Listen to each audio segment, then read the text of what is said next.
بسم اللہ الرحمن الرحیم۔ ناظرین کرام السلام علیکم ورحمۃ اللہ وبرکاتہ۔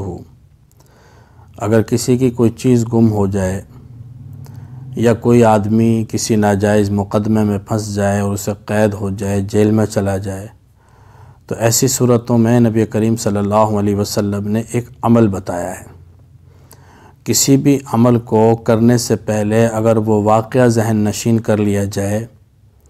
جو اس عمل کے پس منظر میں ہے،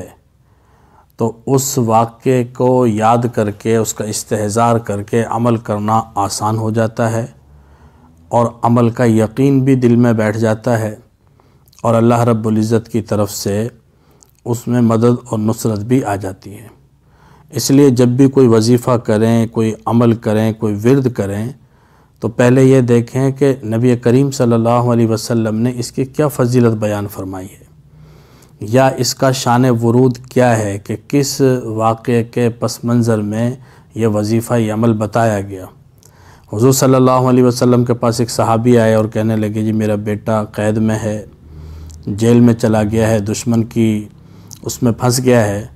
تو آپ صلی اللہ علیہ وسلم نے اسے بہت مختصر سا وظیفہ بتایا اور فرمایا کہ لا حول ولا قوت الا باللہ پڑھا کرو۔ لا حول ولا قوت الا باللہ نقصان کے 99 دروازے بند کر دیتا ہے، اور ان میں سے جو سب سے چھوٹا دروازہ ہے وہ رنج و غم کا دروازہ ہے، کہ اگر کوئی آدمی اس وظیفے کو کرے گا، اس عمل کو کرے گا، لا حول ولا قوت الا باللہ، کہ برائی سے بچنے کی توفیق اور نیکی کرنے کی توفیق محض اللہ رب العزت کی طرف سے ہے، تو اللہ تعالیٰ اس عمل کی برکت سے اس کی وہ کھوئی ہوئی چیز اسے واپس فرمائیں گے۔ صحابی نے عرض کیا کہ اللہ کے نبی میرا بیٹا ہے اور وہ قید میں ہے، تو حضور صلی اللہ علیہ وسلم نے یہ وظیفہ بتایا۔ کچھ عرصے بعد، کچھ دنوں کے بعد وہ بیٹا نہ صرف یہ کہ جیل سے فرار ہو کر آیا،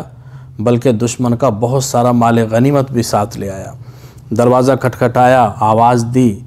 تو ماں نے کہا کہ یہ تو اوف کی آواز لگ رہی ہے، تو باپ نے کہا کہ اوف کہاں، اوف تو دشمن کی قید میں ہے۔ لیکن جب دروازہ کھولا تو دیکھا کہ سامنے بیٹا کھڑا ہوا ہے اور بہت سارے اونٹ مال غنیمت کے اعتبار سے جو وہ ساتھ لے آیا وہ اس کے پاس ہیں۔ تو نہ صرف اللہ تعالیٰ نے وہ بیٹا واپس کیا، بلکہ اس کے ضمن میں اللہ رب العزت نے مال بھی عطا فرمایا۔ تو لا حول ولا قوت الا باللہ پڑھنے سے جو چیز گم ہو گئی ہے، یا وہ دشمن کی قید میں کوئی آدمی چلا گیا ہے، یا کسی ناجائز مقدمے میں پھنس گیا ہے، وہ مسنگ پرسن کا معاملہ ہے، بہت سارے لوگ ایسے ہوتے ہیں کہ جن کے بچے اٹھا لیے جاتے ہیں یا گم ہو جاتے ہیں، پتہ ہی نہیں چلتا کہ کہاں چلے گئے۔ تو ایسے تمام لوگوں کے لیے، تمام احباب کے لیے یقین کے ساتھ، یقین کامل کے ساتھ یہ وظیفہ پڑھیں، کثرت کے ساتھ پڑھیں لا حول ولا قوت الا باللہ، تو مضرت کے، نقصان کے 99 دروازے بند ہو جائیں گے، اور سب سے چھوٹا دروازہ کہ رنج اور غم کی جو کیفیت دل کے اوپر طاری ہو جاتی ہے وہ ختم ہو جائے گی۔ حضور صلی اللہ علیہ وسلم نے فرمایا کہ جب فرشتے آسمانوں کی طرف چڑھتے ہیں یا آسمانوں سے اترتے ہیں تو وہ لا حول ولا قوت الا باللہ کا ورد کرتے ہوئے چڑھتے اور اترتے ہیں۔ اللہ تعالیٰ عمل کی توفیق نصیب فرمائے۔ وما علینا الا البلاغ۔